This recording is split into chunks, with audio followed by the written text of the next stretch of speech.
나는 볶음밥을 먹고 삽니다. 나는 볶음밥을 먹고 삽니다. 라는 제목으로 오늘 주시는 말씀 함께 나누겠습니다. 올해 2021년 우리 나사로 교회 표어가 뭔지 아시죠? 교회에 들어오실 때 나는 오늘 특별히 꼭 눈을 감고 들어와야 쓰겄다. 절대 교회 앞에 걸려있는 현수막 안 보고 들어와야 쓰겄다 하고 들어오신 분 혹시 계세요? 안 계시죠? 아마 다 보셨을 줄로 믿습니다. 교회 입구에 현수막도 걸려 있습니다. 2021년 올해 우리 나사로 교회 표어는 바로 복음으로 사는 교회, 복음으로 사는 교회입니다. 그리고 이 표어에 맞춰서 올해 이제 우리가 함께 외칠 구호, 근데 우리가 매년 구호도 같이 정하잖아요. 구호로 오늘 설교 제목이기도 한데, 나는 볶음밥을 먹고 삽니다. 나는 볶음밥을 먹고 삽니다. 말씀드렸어요. 볶음밥 아닙니다. 볶음밥을 먹고 삽니다. 라고 한번 정해봤습니다. 근데 제가 오늘 표어 얘기를 그래도 좀 하려고 하는데, 제가 이 표어를 매년 정할 때마다 정말 고민을 많이 하고 기도를 많이 해요. 한 해 우리 교회의 방향이고 목표이기 때문에. 그리고 또 그런 너무도 중요한 거기 때문에 정말로 혹시라도 그냥 생각 없이 되는 대로 정하는 것 아닌가 싶으실지 모르겠는데 절대 그렇지 않습니다. 중요한 것만큼 나름 또 체계적으로 나름의 뜻을 가지고 이렇게 정하게 되는데요. 제가 2014년부터 이제 담임교역자로 이제 교회 표어를 정해왔습니다. 그러니까 이제 어느덧 14, 15, 16, 17, 18, 19, 20 이제 작년까지로 총 7개의 표어를 정했어요. 혹시 7개 다 기억하시죠? 네, 다 기억하실 줄로 믿습니다. 다 기억하실 줄은 믿는데 그래도 한 분 정도 대표로 기억하고 계신 거 한번 7개 다 한번 말씀해 봐 주셨으면 좋겠어요. 대표로 누가 하실래요? 그래도 이왕이면 우리 교회에서 내가 제일 잘생겼다 혹은 내가 제일 예쁘다 얼굴 1등이라고 생각하시는 분이 대표로 한번 7개 쭉 말씀해 주시면 좋을 것 같은데 누가 1등? 네, 제가 하겠습니다. 제가 1등으로 할게요. 사실 이 말씀 드리려고. 네, 제가 한번 읊어보도록 하겠습니다. 기억을 한번 되짚어보세요. 2014년이었어요. 첫 표어였죠. 하나님을 진심으로 사랑하는 교회였습니다. 그리고 그 다음 2015년에요. 하나님을 진심으로 믿는 교회였고요. 또 2016년에는 하나님을 진심으로 소망하는 교회였습니다. 나름 진심 시리즈라고 해가지고 제가 이제 진심으로 뭐뭐 하는 교회, 하나님을 진심으로 뭐뭐 하는 교회 이렇게 3년 동안 이제 계획을 가지고 정했었는데 뭘 3개를 가지고 할까 하다가 믿음, 소망, 사랑. 또 그것도 그 중에 제일은 사랑이라고 하셨으니까 사랑을 제일 먼저 해가지고 2014년 첫 번째 표어로 하나님을 진심으로 사랑하는 교회. 이어서 믿음, 소망 이렇게 정했었습니다. 또 무엇보다 이제 하나님을 어떤 것보다도 뭐가 됐던지 간에 우리 교회가 하나님을 진심으로 사랑하는 것에서부터 뭐가 됐던 그렇게 시작을 하는 게 맞는 것 같아서 또 특별히 그렇게 표어를 정하기도 했었고요. 그리고 나서 2017년에는요. 하나님을 진심으로 사랑하고 믿고 소망하는 교회는 그 하나님께 이제 살아있는 예배를 바로 드리는 그런 교회가 되어야겠다는 마음을 주셔가지고 2017년에는 예배가 살아있는 교회, 영혼을 살리는 교회라고 했습니다. 그리고 2018년에는요, 또 이제 그렇게 살아 역사하는 예배를 드림으로 이제 영혼이 살아나는 놀라운 역사가 펼쳐지는 교회는 반드시 천국 가는 은혜를 누릴 줄 믿는 믿음으로 천국 가는 교회로 정해 있었고요. 또 2019년에는요, 그렇게 천국 확신을, 천국 믿음을, 소망을 품고 사는 교회는 어떠한 걱정이 밀려와도 그 걱정에 끌려다니지 않는다는 믿음으로 이제 걱정하지 않는 교회라고 했었습니다. 네, 그리고 작년 2020년에 작년 거는 말씀해 주시면 좋겠어요. 작년 거 뭐였죠? 네, 감사합니다. 네, 말씀으로 사는 교회. 네, 걱정하지 말라는 얘기가 어디 나와 있어요? 말씀에 나와 있잖아요. 그래서 말씀으로 사는 교회라고 했었습니다. 이렇게 들으셨다시피 제가 막 이렇게 교회표를 맡기는 것 같아도 사실은 이제 서로가 작년 거랑 연결되게 연관이 있도록 그렇게 사실 정해왔어요. 들으시기에는 지금 와서 그렇게 갖다 붙이는 감이 없잖아 있는 것 같기도 하지만 여튼간에 정말로 그런데 나름의 뜻을 가지고 그렇게 표어를 정해왔었습니다. 그리고 나서 이제 올해 2021년 표어를 정하기 위해서 또 열심히 오랫동안 기도하는 가운데 역시나 작년의 표어랑 또 이어지도록 이 단어를 떠오르게 해주시더라고요. 그게 바로 복음이었습니다. 복음 말이죠.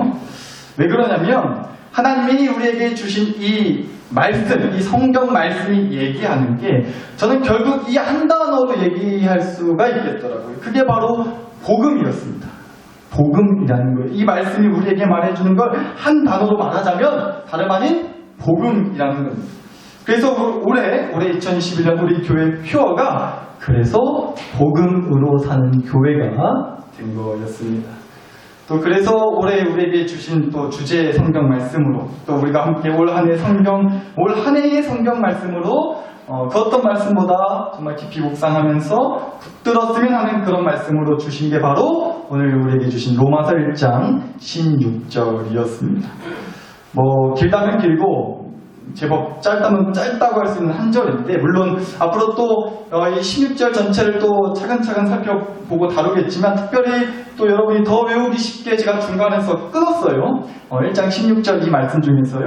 내가 복음을 부끄러워하지 아니하니 이 복음은 모든 믿는 자에게 구원을 주시는 하나님의 능력이 됩니다. 열심히 읽었거든요. 저도 참 듣기만 해도 은혜로운 말씀이지 않나요? 아니세요? 또 좋은 노래요? 지난주에 이 방법 써먹었더니 좋았더라고요. 좋은 것 같아요. 정말 이 말씀이 은혜롭다 싶으신 분들만 앉아 계세요. 네, 감사합니다. 네, 할렐루야. 한 분도 빠짐없이 이렇게 다 만족해 주시고 흡족해 주시고 감사합니다. 근데 여러분 정말로 이 말씀을 올해 우리 교회에 또 우리 모두에게 주신 이유가 정말 의미가 있고 그래서 정말 감사하고 진짜 은혜다라고 자신있게 말씀을 드릴 수 있는 이유가 있는데요.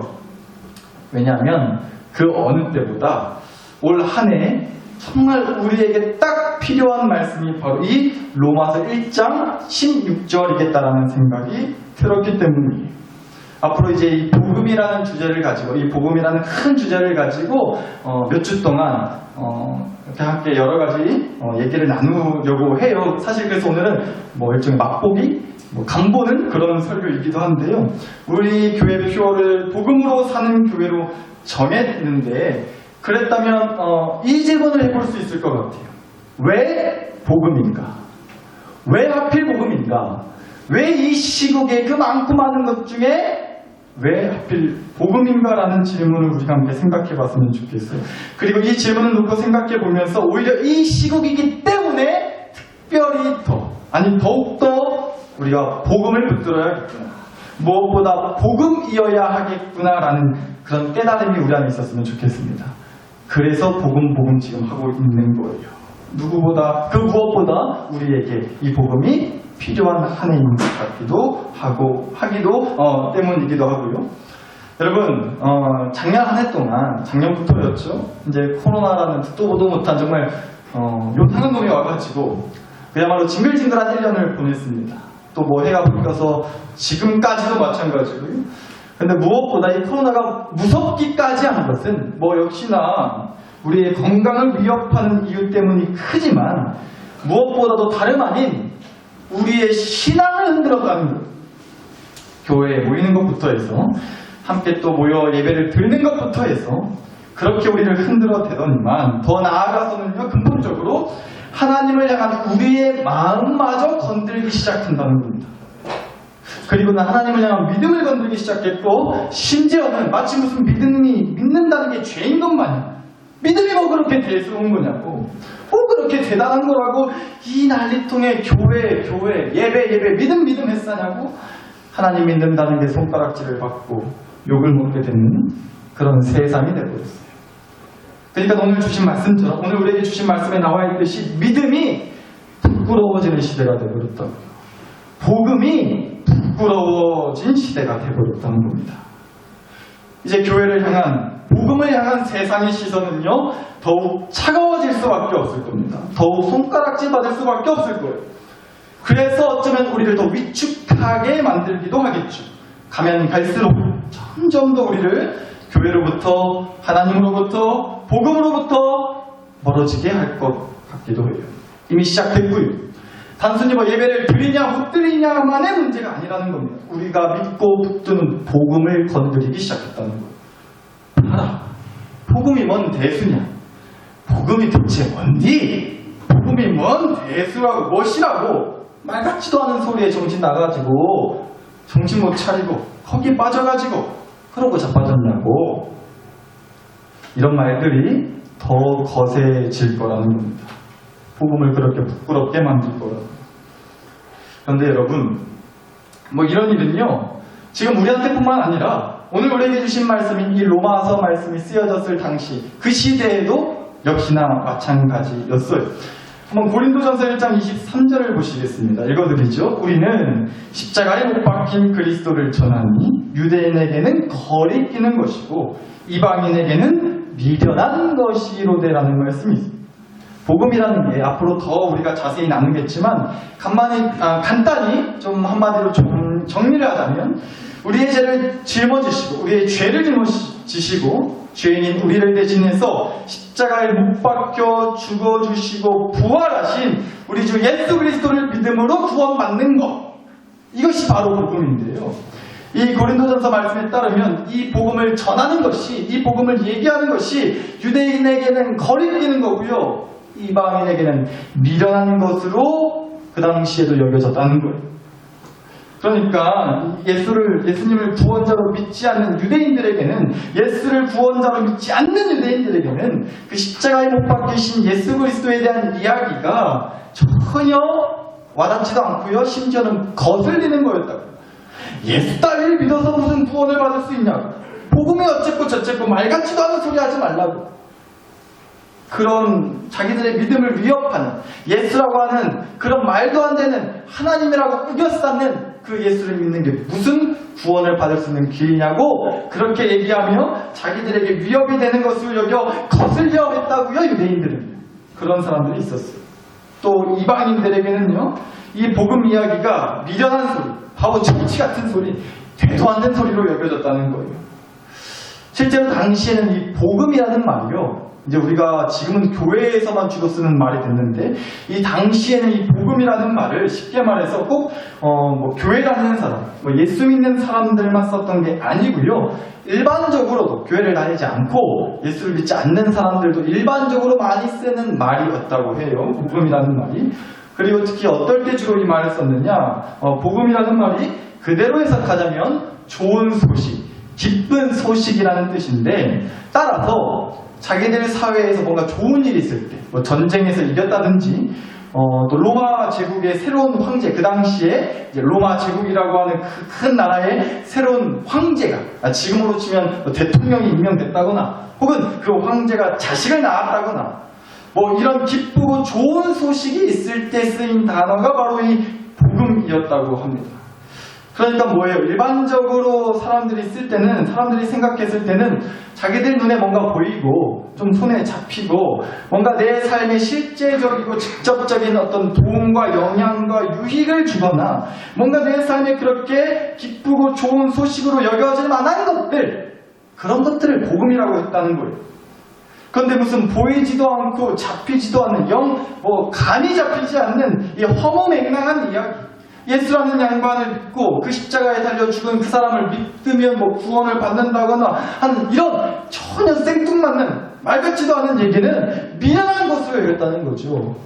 그 예수를 믿는다는 게 구원받아 복음이 어쩌고 저쩌고 하는 얘기가 밥을 먹여주냐 돈을 벌어다 주냐 하나 쓸데기 없는 소리라고, 그거 믿는 인간들이야말로 미련하고 바보 천치들이라고 여겼다는 거예요. 교회 다니지 않는, 예수 믿지 않는 이방인들에게는 말이죠. 그러니까 이런 거예요. 이렇게 예를 들어볼게요. 어느 날 이제 여러분이 꿈을 꿨는데 갑자기 꿈에서 이런 음성이 들리는 겁니다. 희태가 잘 들어라. 13번, 18번, 30번, 31번, 38번, 41번이다. 이게 무슨 번호일까요? 어제 보셨구나. 사실 어제 로또 1등 당첨 번호였다고 합니다.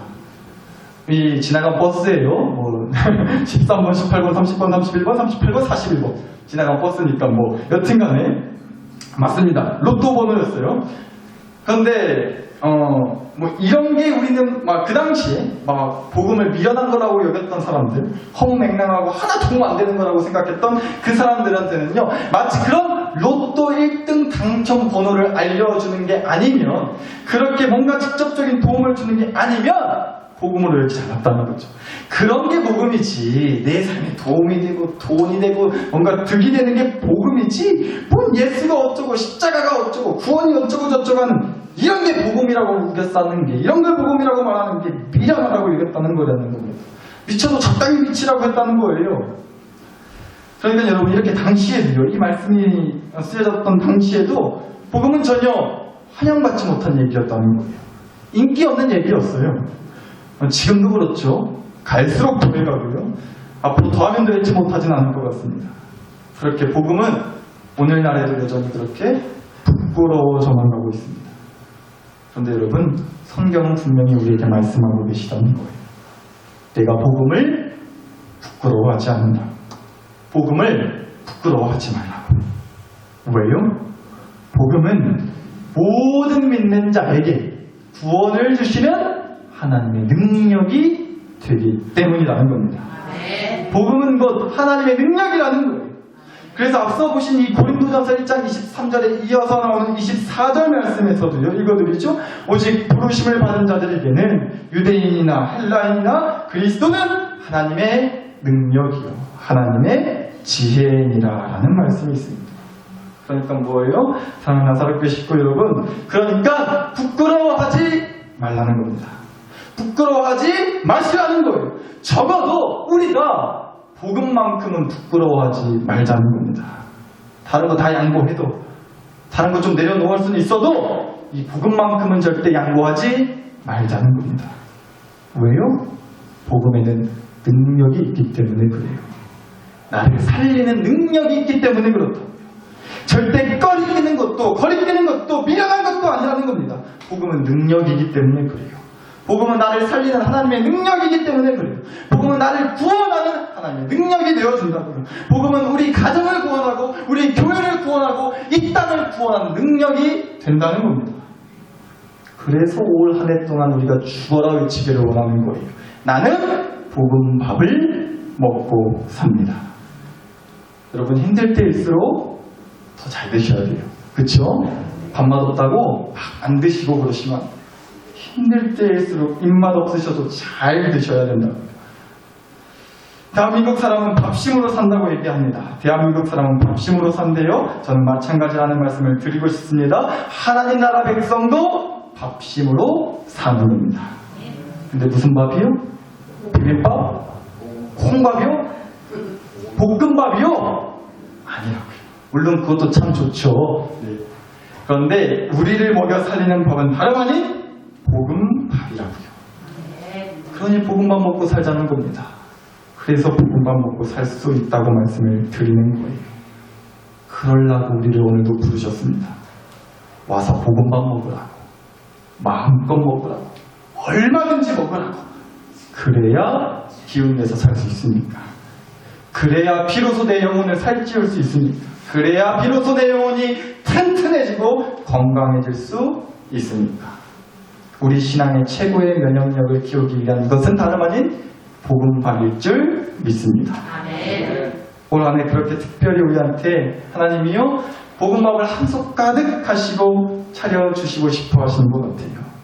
다시 말하자면 우리에게 무엇보다 복음밥이 필요하다고 말씀하시는 것 같다고요. 우리한테 말입니다. 남들이 아니고 바로 우리한테 말입니다. 1장 7절과 8절을 한번 보실게요. 로마서 1장 7절 8절. 로마에서 하나님의 사랑하심을 받고 성도로 부르심을 받은 모든 자에게, 그리고 8절입니다. 너희 믿음이 온 세상에 전파됨이로다라는 말씀이 있습니다. 이 로마서는요, 그러니까 이제 하나님을 안 믿고 예수님을 안 믿는 복음의 복자도 못 들어본 그런 사람들에게 쓴 편지가 아니라는 거예요. 로마 땅에 믿는 사람들, 로마 교회에 다니는 그 사람들한테 쓴 편지라는 거죠. 그렇잖아요? 성도로 부르심을 받은 자들에게, 너희 믿음이 온 세상에 전파됐다. 믿음이 있는 자들에게 주신 말씀이 이 로마서라는 거예요. 그래서 14절, 15절에서도 이런 말씀이 있어요. 헬라인이나 야만인이나 지혜 있는 자나 어리석은 자에게 다 내가 빚진 자다. 그러므로 나는 할 수 있는 대로 로마에 있는 너희에게, 이게 중요해요. 로마에 있는 너희에게도 복음 전하기를 원한다. 14절 말씀인데요. 이방인들, 헬라인들, 야만인, 지혜 있는 자, 이런 사람들 다 이방인들을 말하는 거예요. 쉽게 말해 교회 안 다니는 사람들이요. 예수 안 믿는 사람들이요. 복음의 복자도 못 들어본 사람들이요. 들어도 안 믿었던 사람들이요. 그런 사람들에게 이 로마서를 쓴 사도 바울이라고 하는 사람이 마음에 빚을 진 것만 같다고 했어요. 이 말은 뭐냐? 그들에게 복음을 전해야 한다는 마음의 빚이 있었다는 거예요. 그들에게 복음을 전해야 된다는 그 사명의 빚을 지고 안타까움을 갖고 있었다는 거예요. 그런데 15절을 보니까요, 너희에게도라고 있어요. 너희에게도. 여기서 말씀하는 너희는 바로 로마에 믿는 사람들을 말하는 거예요. 로마 교회를 다니던 사람들을 말해요. 복음의 복자, 복음을 너무나도 많이 들었고 익숙해했던 그 사람들한테 말하는, 그 사람들을 말하는 거예요. 그럼 너희에게도 복음을 전해야 쓰겠다고 말하고 있다고요. 그러니까 복음을 처음 듣는 사람들한테만 하는 얘기가 아니라는 거예요. 이 로마서 말씀은. 복음을 무수히 많이 들었고, 참 많이 들었고, 이제 그만 듣고 싶다 할 정도로 질리게 들은 그 교회 사람들에게 주신 그 말씀이 바로 복음에 대한 얘기라는 겁니다. 사람 나사롭게 싶고요, 여러분. 맞아요. 우리는 복음이니 구원이니 믿음이니 이런 얘기 정말 많이 들었어요. 정말 많이 들었죠. 그런데 문제는 어쩌면 이것일 수도 있을 것 같아요. 그렇게 듣기는 많이 들었는데, 듣기는 정말 많이 들었는데 내 안에 들어있냐고요. 기도는 많이 들었어요. 참 많이 들었어요. 귀에 딱지가 생길 정도로 들었어요. 그런데 내 영혼에 복음이 들어있냐는 겁니다. 복음밥 계속 드시고 계시냐고요. 잘 챙겨 드시고 계시냐라는 겁니다. 사실 누구나 할 것 없겠지만 우리가 특별히 더 복음밥 잘 챙겨 먹어야 돼요. 제가 이걸 가지고 와봤어요. 뭐냐면 즉석밥이에요. 즉석밥. 햇빵 같은 거요. 이제 마트에서 이런 거 팔더라고요. 그러니까 되게 세상이 좋아졌어요. 제가 밥하지 않고 그냥 이런 거 사면은 전자레인지 같은 데다가 한 2, 3분 데펴서 이제 바로 아주 뜨끈뜨끈한 밥을 먹을 수가 있는 거예요. 저희 아내가 참 밥을 잘해요. 이걸 참 잘 데워주거든요. 잘해요. 네. 농담입니다. 밥 잘해주는데 제가 가끔씩 이제 막 배고플 때 막 급하게 먹고 싶을 때 막 데워서 이제 즐겨 먹곤 하는 그런 즉석밥을 가지고 왔는데 말씀드렸지만 이 즉석밥은요 그냥 데피지 않고 전자레인지에 돌리거나 막 데피지 않고 먹으면요 사실 끄면 먹겠지만 사실 먹어도 맛이 없어요. 이거 안 데펴온 거거든요. 그래서 이렇게 이제 굳어가지고 떨어지지도 않아요. 이거 먹는다고 생각해 보세요. 되게 맛있어요. 데펴 먹으라고 여기도 앞에 써 있어요. 한 개면 2분 30초, 두 개면 3분 30초 데워서 먹으라고. 데펴 먹으라는 거예요. 이 말씀 드리고 싶어서였어요. 우리한테는 복음밥에 밥상이 아주 맛있게 잘 차려져 있어요. 하나님이 언제 오라도 맛있게 먹으라고, 언제라도 오라고 그렇게 매일같이 밥상 차려주셨다. 근데 그래서일까요? 꼭 그래요. 밥상 차려놓고 밥 먹으라면 더럽게 안 하죠. 회개합니다. 제가 그래요. 저희 딸님들도 밥 먹으라면 그렇게 한나절이에요. 밥상 다 차려놓고 빨리 밥 먹으라고 부르고 불러도 안 해요. 왜 그런 줄 아세요? 밥상이 차려져 있기 때문에 그래요. 언제라도 가서 먹으면 되지. 갈 거라고. 핸드폰 그만하고 빨리 와서 밥 먹으라고. 금방 간다고. 이미 차려진 밥상이라 너무 안심인 걸까요? 그런데 어쩌면 그게 우리의 모습일 수도 있다고요. 햇반 사놓으면 뭐예요? 데펴 먹어야 된다니까요. 볶은 밥상에 차려져 있으면 뭐예요? 식기 전에 빨리 가서 먹어야죠. 그것을 내 손으로 직접 퍼서 먹어야 내 입속으로 들어온다는 겁니다. 대피는 시간이 필요해요. 대피는 과정이 필요해요. 대피는 열심과 수고가 필요하다고. 어쩌면 이미 내 손에 들어온 복음밥이라고 생각해서 우리가 너무 안심해서일까요? 자꾸만 대피는 걸 미루는 거예요. 다음에 먹으면 되지 않은 거예요. 그게 어쩌면 우리의 모습이지 않을까 싶은 걱정이 들었습니다. 우리가 올 한 해 이거 회복했으면 좋겠어요.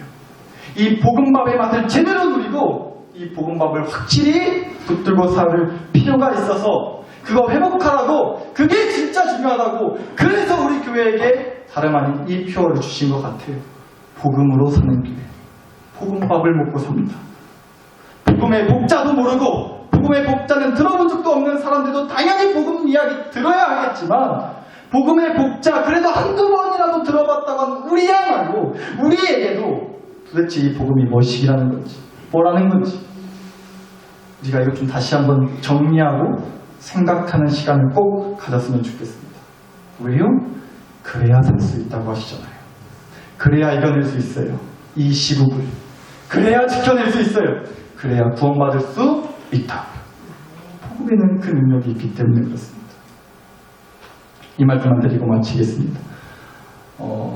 이번 겨울에 역시나 겨울답게 눈이 왔어요. 근데 그것도 한 번 올 때마다 겁나게 왔잖아요. 걱정스러울 정도로 눈이 너무 와가지고 눈 치우다가 하루 다 가고 그랬는데, 그렇게 눈이 오면 눈 치울 걱정도 걱정이지만 차 다닐 걱정, 또 여러분 혹시라도 눈길에 다치시지 않을까 걱정되는데, 또 제가 솔직히 하는 걱정이 뭐냐면은 저희 딸들이 그렇게 놀러 나가자는 거예요. 밖에 나가자는 거예요. 눈사람 만들러 가자는 거예요. 아, 쉬고 싶은데, 저도 추워 죽겠는데, 방금 눈 치우고 들어왔는데 또 눈놀이 하러 나가자고 그래요. 나가서 가만히만 서 있어도 절로 눈사람이 되겠는데 눈사람을 뭐 하러 만드는가 싶어요? 근데 또 어떻게 해요? 딸들이 애교 한두 방 싸지면 눈사람 10개라도 더 만들어 나가야죠. 그래서 눈사람을 만들어 놨어요. 그리고 사진을 하나 남겼습니다. 그거 하나 좀 보여드릴게요. 여러분 혹시 이런 눈사람 보신 적 있으세요? 목사들은 눈사람도 그냥 안 만듭니다. 이 정도로는 만들어야죠.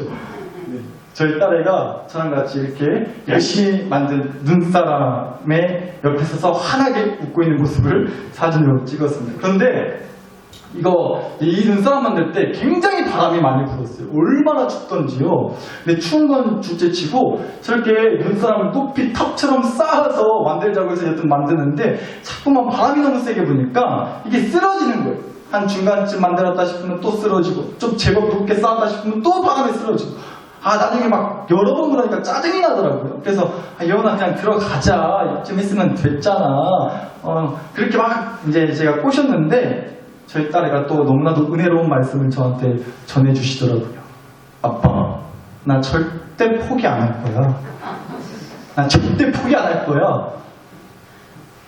그 눈빛을 보고 포기를 할 수가 없었습니다. 그래서 만든 작품이 이거예요. 지 키보다 훨씬 큰 이 눈사람을 만들고 나서야 이제 됐다 싶은지 그 옆에서 환하게 웃고 자기 사진 찍어달라고 해서 찍은 겁니다.